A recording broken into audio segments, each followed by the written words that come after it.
हो भगवान की सेवा। हरे कृष्ण कृष्ण कृष्ण हरे हरे, हरे राम राम राम हरे हरे, हरे कृष्ण कृष्ण कृष्ण हरे हरे, हरे राम राम राम हरे हरे। ओम नमः भगवते वासुदेवाय, ओम नमः भगवते वासुदेवाय, ओम नमः भगवते वासुदेवाय। हरे कृष्ण प्रभु जी, माता जी दंडवत प्रणाम, सभी भक्तों को दंडवत प्रणाम। हरे कृष्ण। सभी का स्वागत है प्रातःकालीन भागवतम सत्र में। अभी हम जो चर्चा कर रहे हैं परम भगवान कौन, तो इसके लगभग हमारे 7 सत्र 8 हो चुके हैं। अभी हम भगवान के गुणों की चर्चा करने के साथ कल जो हमने चर्चा की भगवान की शक्तियों के बारे में, कोई रिवाइज करना चाहते हैं, पॉइंट्स कोई शेयर करना चाहते हैं? सब लोगों को याद आ जाएगा, कोई नया ज्वाइन किया होगा उसको भी पता चल जाएगा। Anyone want to revise? Hare Krishna. प्रभु जी कल तटस्थ शक्ति के बारे में चर्चा हुई थी। तो जीव है भगवान से मात्रा में बहुत थोड़ा सा होता है, गुणों में समान है लेकिन मात्रा में बहुत थोड़ा सा होता है। हरे कृष्ण। उसकी आवाज क्लियर नहीं आ रही है। भगवान की शक्तियों के बारे में चर्चा की। 3 शक्तियां।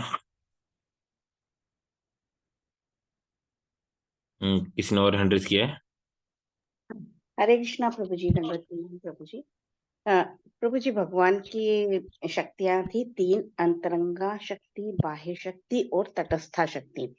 आपने बताया था अंतरंगा शक्ति आध्यात्मिक होती है, बाह्य शक्ति भौतिक होती है, और जो तटस्था शक्ति है जो चर और अचर की शक्तियों के बारे में बताया था, जो जीव की होती है, जिसको च्युत और अच्युत भी कहते हैं। और अंतरंगा शक्ति में राधा रानी आती हैं और पार्वती, दुर्गा माता, और ये सब राधा रानी का ही विस्तार है। हरे कृष्ण। शक्ति इसको बोलते हैं बहिरंगा शक्ति। तो किसी न किसी की तो अधीन तो रहना ही पड़ेगा हमको, है ना। जैसे एक देश का एक व्यक्ति है, नागरिक है, या तो सरकार के नियमों का पालन करेगा, नहीं तो जेल के अंदर रहेगा। जेल के अंदर भी है तो भी अंततः सरकार के अधीनस्थ ही है वो। ऐसी प्रकार से हम आध्यात्मिक जगत में रहते हैं तो आध्यात्मिक अंतरंग शक्ति के अधीनस्थ कार्य करते हैं यदि नियमों का पालन करते हैं। और संसार रूपी जेल में डालते हैं तो दुर्गा देवी के अंडर में रहते हैं, जो भी बहिरंग शक्ति है। तो कल हमने तटस्थ शक्ति के बारे में चर्चा की थी विस्तार से। भगवान बोल रहे हैं कि जीव है मेरा ही अंश है, मामे वांसा जीव रूप के जीव भूत सनातना। लेकिन मन षष्ठाणी इंद्रियाणी प्रकृति स्थानी कर से, लेकिन 6 इंद्रियां मतलब मन और 5 ज्ञान इंद्रियां, इनके माध्यम से जो है संसार में संघर्ष कर रहा है, के कारण से बार बार संसार चक्र में घूम रहा है, जिसमें मन बहुत बड़ा रोल प्ले करता है। और 2 प्रकार के जीव, क्षर और अक्षर, जो इनका जो अपनी स्थिति से गिर जाते हैं, च्युत, और अच्युत मतलब जो स्थिति से नहीं गिरते। आध्यात्मिक जगत में जो जीव है ना, भगवान के जो शाश्वत नित्य सेवक जो है लोग हैं। आज हम चर्चा करेंगे बहिरंग शक्ति के बारे में। तो बहिरंग शक्ति जो है भगवान की अंतरंग शक्ति का ही विस्तार है, भगवान का ही विस्तार है, लेकिन भगवान से स्वतंत्र नहीं है ना जी। कि जैसा कि भगवान गीता में बता रहे हैं। कहाँ बताएं भगवत गीता में भगवान? प्रकृति जो है, भौतिक प्रकृति जो है स्वतंत्र नहीं है। कहीं है किसी को याद? भगवान के अधीनस्थ है प्रकृति। जब भी हम कोई सुनते हैं तो हमें हमेशा कनेक्ट करने की कोशिश करनी चाहिए। हम बार बार बताते हैं कोई भी चीज पढ़ते समय भी, जरूरी नहीं कि उसमें लिखी, लेकिन हम याद आ रही है अच्छा ऐसा कहीं गीता में लिखा था, भागवत में, कहीं किसी के प्रवचन में सुना था क्या, तब जाके हम प्रचार कर सकते हैं, है ना। तो ये बहुत महत्वपूर्ण है। क्या कौन सा श्लोक है? प्रभु जी श्लोक आता है, देवी सगुणमयी मम माया दुरत्या वाला श्लोक। हाँ, मामी प्रपद्यन्ते मायामितां तरन्ति थे, ये भी है। और उससे और परफेक्ट जो है ये, इसमें तो भगवान तरीका बता रहे हैं निकलने का, और मेरी ही शक्ति है भगवान निसंदेह। और बता रहा है मैं अध्यक्षिण प्रकृति, कि प्रकृति मेरी अध्यक्षता में कार्य करती है। श्रूयते सच चराचरम हेतु नानेन कौन्ते जगति परिवर्तते। This is more relevant, that is also good. तो बता रहे हैं कि ये जो 9वें अध्याय का 10वां श्लोक है कि जो प्रकृति है मेरे मेरे अधीनस्थ कार्य करती है, मेरी अध्यक्षता में। चाहे वो चर प्राणी हो चाहे अचर प्राणी हो। सूयते स चर अचरम, चर और अचर दोनों जो है संसार में, जो चर मतलब जो चलने वाले, अचर मतलब जो नहीं चल पाते हैं, पादप जो भी हैं, लेकिन सब प्रकृति ही भगवान के अधीनस्थ कार्य करते हैं। आगे बता रहे हैं भगवान, इस प्रकृति का स्वभाव क्या है? दुखालय और अशाश्वतम। ये प्रकृति जो बहिरंगा प्रकृति है, एक तो दुख का, जैसे जेल है वो कष्ट के लिए है, मतलब कष्ट देना केवल उद्देश्य नहीं है, लेकिन उसमें कष्ट होता है ना। हम जाते हैं जेल में प्रचार करने, हम देखते हैं उनको कोई काम नहीं है विशेष, लेकिन फिर भी एक मेंटल टॉर्चर है, एंजाइटी है, एक बहुत सारा, ज्यादा विशेष कुछ कार्य नहीं है। तो बता रहे मम पेत्य पुनर्जन्म दुखालयम शाश्वतम नाप्नुवन्ति महात्मा तंसिद्धिम परमाम गति। बता रहे हैं भगवान, ये है 8:15 8वें अध्याय का 15वां श्लोक। ये जो बता रहे हैं कि जो भक्ति योगी है, जो मुझे प्राप्त करने के पश्चात जो है वापस इस संसार, कौन सा जो है दुखपूर्ण जो संसार है और साथ में अनित्य भी है, इस जगत में वापस नहीं आता। क्यों? इसको परम सिद्धि प्राप्त हो चुकी है। तो बता रहे हैं कि भौतिक प्रकृति जो है कृष्ण के अधीनस्थ जो है भौतिक जगत कार्य करता है, भगवान इसका पहले से ही गारंटी दे चुके हैं। दुखालय अशाश्वतम, दुख मिलेगा और टेम्परेरी है जो भी मिलता है। हमें सुख भी मिलता है तो भी टेम्परेरी है ना। हमें लग रहा है कि आज हम राष्ट्रपति बन गए, हम प्रधानमंत्री बन गए, हम अधिकारी बन गए, लेकिन जो भी संसार में जो प्राप्त है, देवताओं के द्वारा वरदान भी प्राप्त है, तो भी वो क्षणिक है। कहाँ बताया गीता में भगवान ने? देवताओं के द्वारा जो उनके सपोर्ट है, वरदान है, शक्तियां हैं, वो भी क्षणिक होती हैं। गीता में कहीं बताया है? हम्म। अंतवंत तो फलम तेषाम तद भक्ता अल्पमेधशाम, है ना। अल्पमेध जो वर है, जो भक्ति करता है जो देवताओं की, उनके जो फल जो है, हाँ, है ना, जो क्षणिक होते, अंतवंत उसका निश्चित नहीं है, मतलब ये अंत होना निश्चित है एक्चुअली, जो भी उनका। तो बता रहे हैं कि भगवान कृपालु हैं, परमेश्वर। बताते हैं सर दुख का कारण है, दुख है संसार में, फिर भी जो है इतना होने के बावजूद भी हम शाश्वत जगत को क्यों नहीं जाना चाहते? बताइए कितना दुर्भाग्यपूर्ण स्थिति।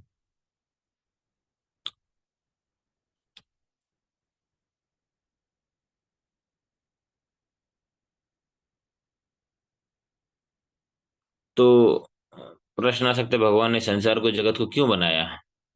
आनंदमय जगत बना देते इसको। तो बताते हैं कि आनंदमय जगत तो ऑलरेडी भगवान ने बनाया है, लेकिन हम वहां रहना नहीं चाहते। आध्यात्मिक जगत जो है इससे 3 गुना बताते हैं, है ना। वो ऑलरेडी है, जैसे सामान्य राज्य जो रहता है, सिटीजन कंट्री सिटी रहती है, लेकिन फिर भी जेल क्यों बनाना पड़ता है? क्योंकि वो पता है सरकार को कुछ न कुछ रहेंगे मूर्ख दुर्बुद्धि, जो समाज के नियमों का पालन नहीं करेंगे, सरकार के नियमों का पालन नहीं करेंगे, उनको जेल में डालना पड़ेगा। तो इसी प्रकार से संसार जो भगवान ने इसीलिए बनाया। कोई प्रश्न पूछते हैं ना, दुनिया बनाने वाले क्या तेरे मन में समाई, काहे को दुनिया बनाई? तो दुनिया बनाई सुधार करने के लिए, रिफॉर्म करने के लिए, है ना। आध्यात्मिक जगत तो ऑलरेडी बना रखे, हम जानना नहीं चाहते।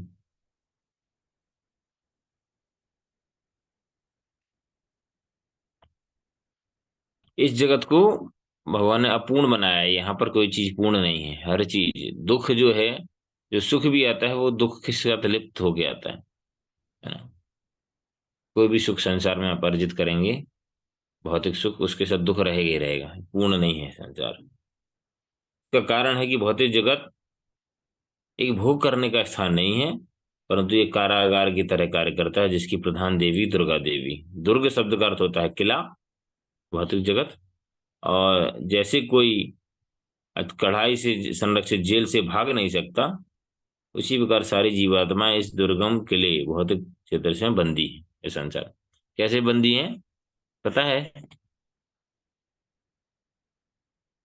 कैसे बंदी है? बंदी नजर आ रहे हैं कि हम बंदे हैं, बंदे हैं क्या? हाथ पैर तो खुले हैं हमारे। हम्म। बताते हैं आचार्य बताते हैं, प्रभुपाद जी बोलते हैं कि संसार में ऐसा कोई भी जेल नहीं जहां से कैदी भागा नहीं है, लेकिन एकमात्र ये जेल है भगवान ने ऐसी बनाई है कि यहाँ खुला, अपेरेंटली खुला दिख रहा है, सब कुछ फैसिलिटी है भागने की, बाहर जाने की, फिर भी बाहर नहीं जाना चाहते। क्योंकि हम अपनी आशाओं से, है ना, दुराशाओं से, एक्चुअली दुराशाओं से, इच्छाओं से, वासनाओं से हम बंधे हुए हैं। भगवान के नित्य अंश होने के कारण जीवात्माएं उनकी सेवा करने के लिए रचित हैं, किंतु जब वो अपनी स्वतंत्रता का दुरुपयोग करते हैं तब हम प्रकृति के नियमों के वशीभूत हो जाते हैं और अपराधी की तरह जो राज्य के नियमों के अनुसार बंधित होते हैं। जैसे स्वभावतः एक राष्ट्र का एक नागरिक है, वो राष्ट्र के नियमों का पालन करने के लिए बना होता है, लेकिन नहीं करता पालन तो उसको फिर जेल में डालना पड़ता है। समाज के नियमों का पालन स्वभाव है, उसको प्रकृति निश्चित है, बाई डिफॉल्ट करना चाहिए, फिर भी नहीं करते लोग। इसी प्रकार से स्वभावतः जीवात्मा जो है ये हमारी बद्ध अवस्था है और हमारी बीमारी की अवस्था है, भगवान की सेवा में नहीं लगते हम। जैसे प्रभुपाद उदाहरण देते कि मतलब ये हाथ है, बार ये तो हाथ का स्वाभाविक काम का है क्या है, इस शरीर की सेवा करना, क्योंकि इसका अंश है। जरूरत पड़े तो पानी पीना, मोबाइल चलाना, कान खुजाना, मच्छर है तो भगाना। यदि ये काम नहीं कर रहा है कोई भी काम हाथ, तो इसका मतलब हाथ में कुछ समस्या है, बीमार है हाथ। मसल स्ट्रेन हो गया है, नर्व पेन हो गया है, कंप्रेशन हो गया है, हड्डी टूट गई है, पैरालिसिस हो गया है, कुछ ना कुछ हुआ है, तभी ये जो है अपना वास्तविक काम है वो नहीं कर रहा है। तो जीवात्मा का वास्तविक काम भगवान की सेवा करना है, लेकिन वो नहीं कर रहा है, तो इसके लिए ये भौतिक जगत में उसको ट्रीटमेंट के लिए, पनिशमेंट के लिए, कुछ सुधार के लिए भेजा जाता है। पुलिस परेशान करने वाले तत्वों पर पुनर्वास के उद्देश्य से प्रतिबंध लगाती है। पुनर्वास विद्रोही नागरिक सरकार को अप्रत्यक्ष रूप से कारागार और जेल बनाने के लिए विवश करते हैं। विद्रोही जो है वो विवश करते हैं, सरकार कभी नहीं चलती जेल रहे। जेल में भी तो मेंटेनेंस में कितना खर्चा जाता है, कितना एंजाइटी है सरकार का। भगवान का भी संसार को मेंटेन करने के लिए एंजाइटी है। भगवान नहीं ले रहे, लेकिन भगवान के माध्यम से भगवान की अधीनस्थ शक्तियां तो ले रही हैं। ऐसा नहीं है कि पहले कारागार बने उसके पश्चात बुरे लोग बने, नहीं। हम्म उसी प्रकार परमेश्वर भी यह नहीं चाहते थे कि हम दुखमय भौतिक जगत में जन्म लें, परंतु हम विद्रोही आत्माओं के कारण भगवान ने यहाँ भेज दिया। परंतु भगवान कृपालु हैं, इसलिए हमें सुधरने का अवसर देते हैं। कैसे कैसे सुधरने का अवसर देते हैं, बताना चाहते हैं कोई एक एक पॉइंट, कैसे भगवान हमें सुधरने का अवसर देते हैं, आपको क्या लगता है? बोल सकते हैं कि करके, अनम्यूट करके, कोई तरीका है सुधरने का? भगवान क्या अवसर देते हैं, बोलते जाइए। नाम नहीं, टाइम कम है, कि करके बोलते जाइए अनम्यूट करके। हरे कृष्णा राम प्रभु जी। प्रभु जी, समय समय पर भगवान अपने संगी गणों को भेजते हैं वैष्णव आचार्य हाँ, के रूप में। सुना के रूप में भगवान स्वयं आते हैं, कभी अपने पार्षदों को भेजते हैं। और हरे कृष्णा प्रभु जी, हमें भक्तों का साथ मिलता है। भक्तों को ही पार्षदों को भेजते हैं, मतलब भक्तों के मार्गदर्शन भेजते हैं। और और वेद और शास्त्र हमें दिए हैं भगवान ने, जो भगवत गीता। होली धाम, होली नाम, है ना, होली धाम, होली नेम, होली फेम, भगवान की कथाएं, भगवत प्रसाद, है ना, पवित्र तीर्थ स्थान, या पवित्र नदियां, है ना, तो इतना सब हरे कुछ दिया। कृष्णा प्रभु जी, कृष्ण भावनामृत से जोड़ देते हैं भगवान अपने पार्षदों के द्वारा या किसी भी। हाँ, सबसे आसान तरीका जो है वो बहती हुई नदी में आ जाते हैं, तो अपने आप बहा, है ना, बहाव के साथ भक्तों के संग में आ जाते हैं, तो आसान हो जाता है हमें। हरे इस कृष्णा बहुत, प्रभु जी, हरि नाम दिया है प्रभु जी भगवान। हाँ, भगवान ने हरिनाम करने का अवसर दिया, वही होली नियम, है ना। तो इस भौतिक जगत का निर्माण इसलिए हुआ है क्योंकि हम सुधर जाएं और पुनः भगवत धाम जाने के लिए तैयार हो जाएं, जो कल हमने बताया था कि भगवान चाहते हैं हमें ऐसे शाश्वत जगत में, आनंद भरे जगत में। चल के तुझे मैं लेके चलूं एक ऐसे गगन के तले, जहाँ गम न रहे खुशियां ही रहे, बस प्यार ही प्यार पले।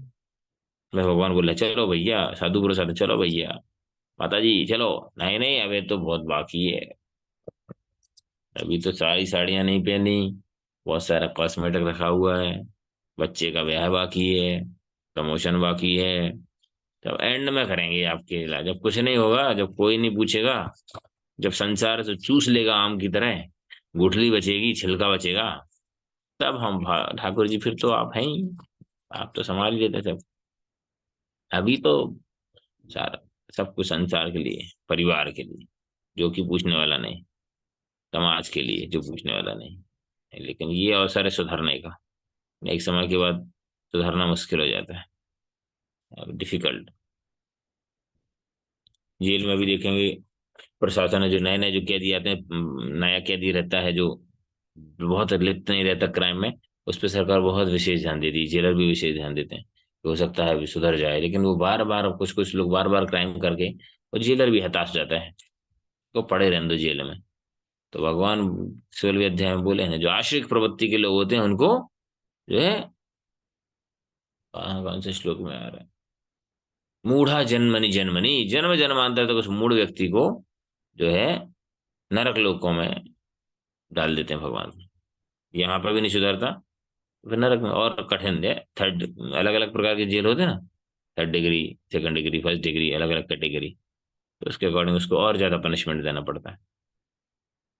दूसरा है तीसरी शक्ति भगवान की जो हम चर्चा करेंगे आज है अंतरंगा शक्ति भगवान की, इंटरनल पोटेंशियल, आध्यात्मिक जगत की।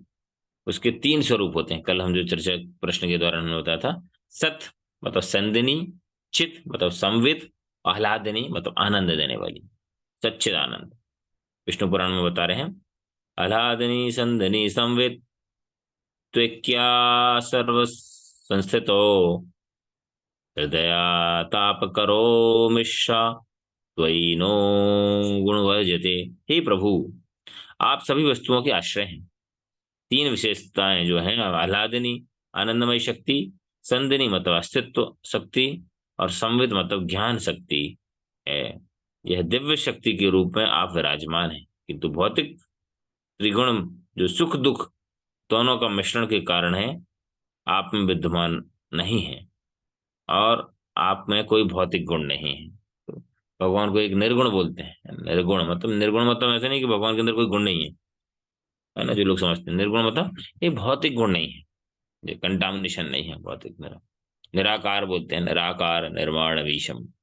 निराकार मतलब भौतिक आकार नहीं है हमारे तरह। सच्चिदानंद विग्रह तो है, ईश्वर परम कृष्ण सच्चिदानंद विग्रह, है ना। परमेश्वर अपने अस्तित्व का अनुरक्षण जो है अपनी आध्यात्मिक शक्ति संदनी द्वारा करते हैं, है ना। संदनी मतलब अस्तित्व, सत, शाश्वतता, और संवित, वित मतलब ये भूल कंफ्यूजन नहीं होगा, वित वित मतलब वेदता, ज्ञान। तो ज्ञान शक्ति जो संवित से, संदिनी मतलब शाश्वतता की शक्ति, और आह्लादिनी तो हम जानते हैं आनंद की शक्ति। संवित शक्ति जो वे स्वयं को जानते हैं और दूसरों को उन्हें जानने के लिए योग्य बनाते हैं। भगवान की एक और शक्ति है संवित, वित मतलब जानना, है ना, विद्वान जो रहता है। आह्लादनी शक्ति के द्वारा परमेश्वर आनंद से युक्त होते हैं और अपने भक्तों को भी आनंद प्रदान करते हैं। ठीक है, कंफ्यूजन नहीं होना चाहिए भी, याद होना चाहिए, तीनों चीजें, है ना। संदिनी, संवित और आह्लादनी। संदिनी मतलब संदिनी शाश्वतता, इटर्निटी, सत, संवित ज्ञान, नॉलेज, और आह्लादनी मतलब आनंद वाली। शाश्वत आध्यात्मिक जगत संपूर्ण सृष्टि का 3/4 भाग है, यहाँ पर बता रहे हैं। आध्यात्मिक जगत है 3/4 और शेष 1/4 भौतिक जगत। यहाँ भौतिक जगत में लोग सर्वदा क्लेश रहता है, और वैकुंठ जगत में क्लेश रहे थे। वैकुंठा, कोई कुंठा नहीं, जन्म मृत्यु जरा व्याधि दुखों से मुक्त है वैकुंठ, और यहाँ पर क्लेश रहते हैं। हमें प्रश्न हो सकता है कि ठीक है, जन्म एक बार होता है, मृत्यु एक बार होगी, बुढ़ापा ठीक है एक समय बाद आएगा, व्याधियां, लेकिन उसके अलावा भी क्लेश है। कौन से क्लेश है, किसको पता है, एंट्रेस करिए।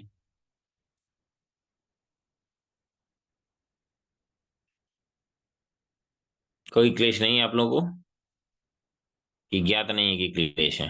अज्ञानता है क्लेश के बारे में, कि अज्ञानता की अज्ञानता, बताइए।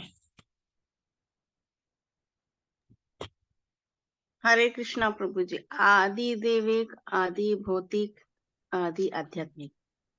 आदि आध्यात्मिक है, नहीं बोलते इसको एक्चुअली, आदि आत्मिक है वो, उसको प्रोनाउंसिएशन में आध्यात्मिक लिखने लग गए हैं, बोलने लगे हैं। आध्यात्मिक, आध्यात्मिकता में क्या क्लेश होता है ना। आध्यात्मिकता से कोई क्लेश ही नहीं है ना। आदि आत्मिक मतलब आत्मा के द्वारा जो क्लेश होता है, आत्मा परेशान रहती है, शरीर के द्वारा जो कष्ट होता है। आदि देव मतलब जो देवी प्रकोप, भूकंप है, बाढ़ है, ज्वालामुखी है ना, ज्यादा सर्दी ज्यादा गर्मी और आदि भौतिक दूसरे जीवों के द्वारा जो कष्ट होते हैं।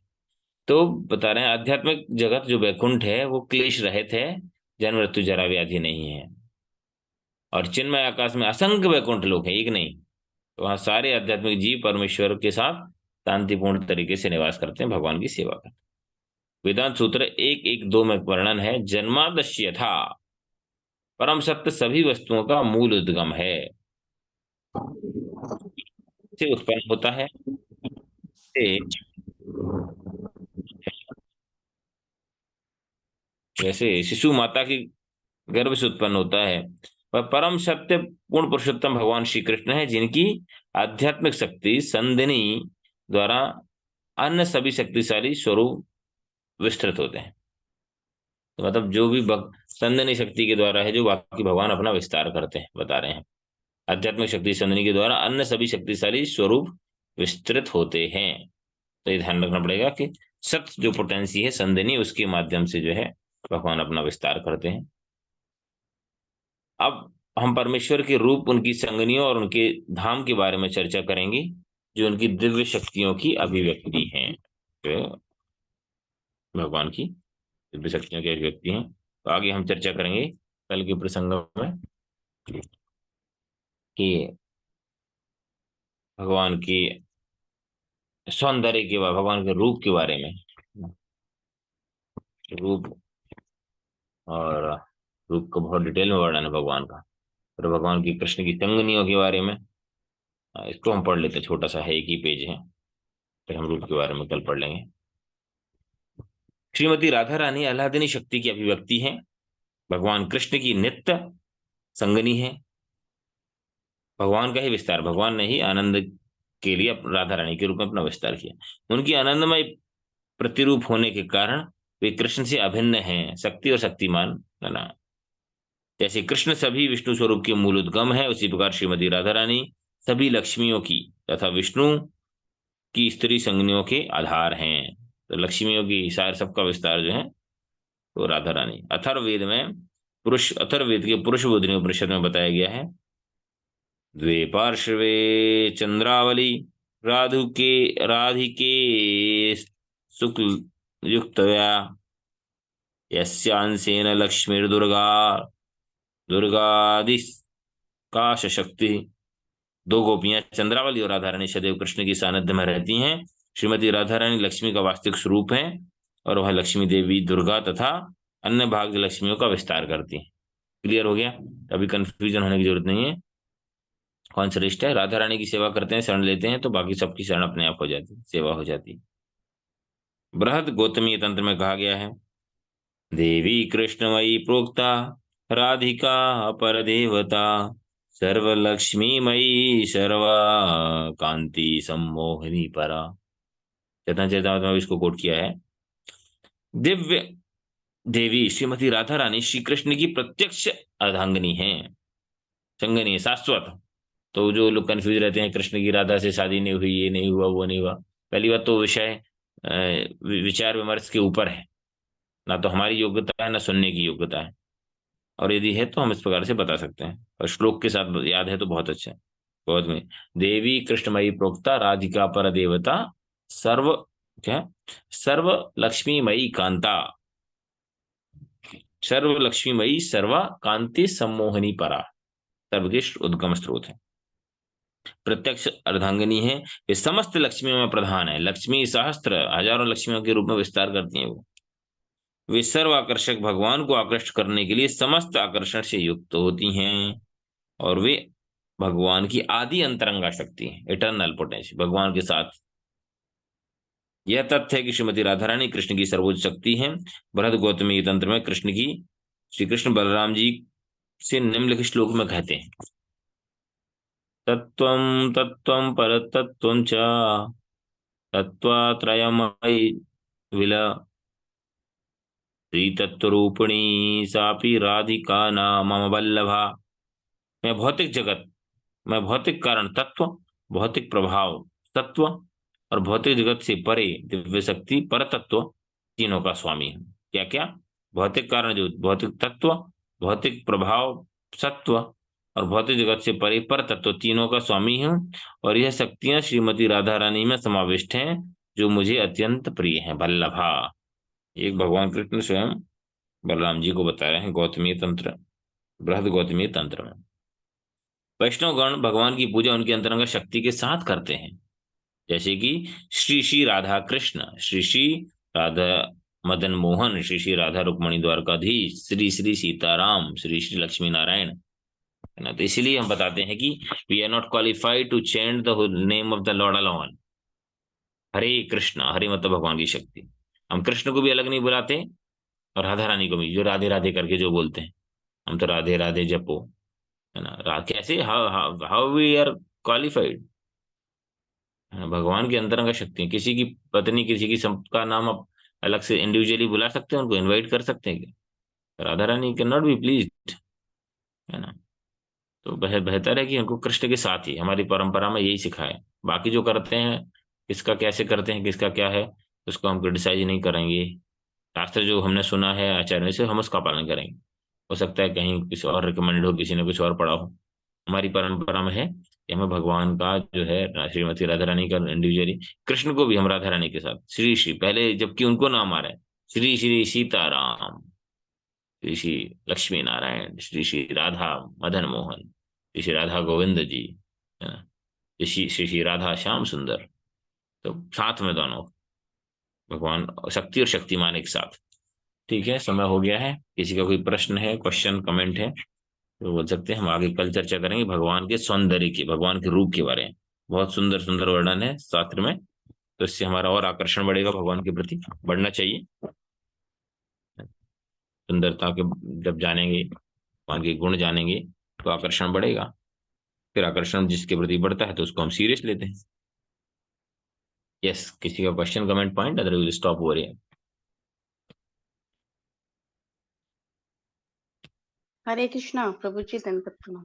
प्रभु जी, आपने जो बताया कि सभी लक्ष्मियां सभी विष्णुओं की संगनी लक्ष्मियां, तो जो महाविष्णु है उनके लक्ष्मी अलग, और क्षीर सागर में है, और गर्भोदक्षाई विष्णु है, हमारे हृदय में परमात्मा के रूप में है। तो क्या सबके साथ लक्ष्मी है और वो चरण सेवा करती हैं, या अलग अलग सेवाएं हैं उनकी, की क्या है? तो लिखा है, पता नहीं, मैं अभी तक तो हमने देखा नहीं, गर्भोदक सागर में तो नहीं, नहीं कि कारणोदक सागर में तो नहीं देखा, फोटो में तो, है ना। लेकिन क्षीरोदक सागर में देखा है लक्ष्मी जी जो है भगवान की सेवा कर रही है। बाकी का पता नहीं, हमने पढ़ा नहीं, सुना भी नहीं। हो सकता है होगा भी, तो भी हमको कुछ ज्यादा फर्क नहीं पड़ने वाला, नहीं भी होगा तो भी हमें ज्यादा फर्क नहीं पड़ने वाला है। हमें तो बस सेवा करनी है, उनका निर्देश का पालन करना है ना। अल्टीमेटली वो तो सेवा कर ही नहीं भगवान को, लेकिन चूंकि भगवान आत्मा राम है, भगवान को किसी की सेवा की आवश्यकता नहीं, लक्ष्मी की भी सेवा की आवश्यकता नहीं, लेकिन कर रहे हैं उनकी, उनकी प्रसन्नता के लिए, उनको आनंद देने के लिए। लक्ष्मी सहस्त्र शत संभ्रम सेव्यमानम, भगवान की हजारों लक्ष्मियां अपना विस्तार करके भगवान की सेवा कर रही हैं गोलोक में। यहाँ पे वास्तव में कोई भगवान तो स्वयं आत्मा राम है, उनको विस्तार करने के, उनको कुछ नहीं है, लेकिन जीवात्मा की प्रसन्नता के लिए ये सब आदान प्रदान करते हैं, भगवान का मूल उद्देश्य। तो हो सकता है, अभी तक तो मैंने सुना, मतलब ऐसा कोई पिक्चर वगैरह फोटो में देखा नहीं, है ना। कारणोदक विष्णु, महाविष्णु को अकेले हुए लेटे हुए देखा है ना। बट जहां पर भी हुआ, क्षीरोदक विष्णु के रूप में तो करती हैं, उनकी सत्ता ही, और बाकी विस्तार करती हैं। फिर वैकुंठ में जितने वैकुंठ हैं वहां पर भगवान लक्ष्मी जी अपना अपना विस्तार करती हैं, है ना। वराह देव के साथ विस्तार करती हैं, फिर नरसिंह देव के साथ विस्तार करती हैं, है ना। वैकुंठ जगत में अलग अलग वैकुंठ हैं, तो अलग अलग उसमें विस्तार करती हैं। Okay, next, any other question, comment?